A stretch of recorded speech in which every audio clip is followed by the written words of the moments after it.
人間どもよ、こたびは甘んじて敗北を受け入れよう。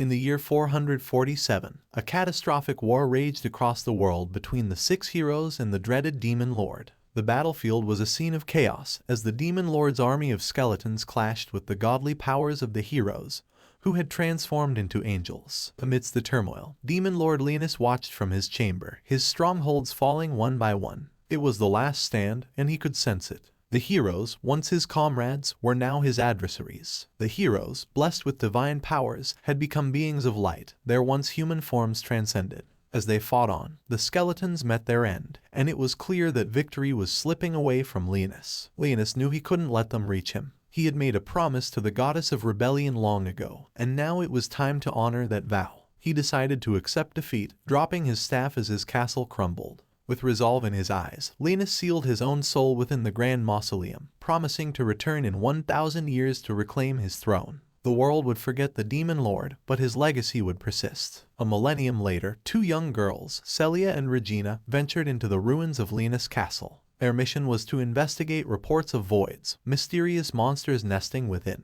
As they explored the castle, they encountered a massive door. Celia, recognizing it as the king's mausoleum, discovered inscriptions and managed to open it. Inside, they found a crystal containing a person. Simultaneously, Linus found himself in a barren realm. Before him stood Roselia, the goddess he had once made a promise to. Over 1,000 years had passed since their last meeting. Linus recounted how he had sealed his soul to keep his promise to her. Roselia expressed her happiness that he still remembered the promise, and she walked away into the distance, hoping to meet him again. Back in the castle, Celia's attempts to free the person trapped in the crystal inadvertently released Linus. Disoriented and disbelieving, Linus was confronted by Celia. Celia realized that the person she had rescued was not the fearsome demon lord she expected, but a former hero in his human form. Linus was equally shocked, realizing that the reincarnation spell had gone awry. Linus, initially dismissive of Celia, planned to use her to gather information about the current world. However, when faced with the imminent threat of voids, their roles quickly changed. As voids descended upon the mausoleum, Linus's emotions and sense of duty began to resurface. When Celia was mortally wounded protecting him, he used his magic to save her life. Celia explained the existence of holy swords, weapons wielded by knights to combat the voids. Linus realized that the world had evolved beyond his time, relying on technology and weapons rather than magic. Together with Celia and Regina, Linus decided to face the challenges of the modern world.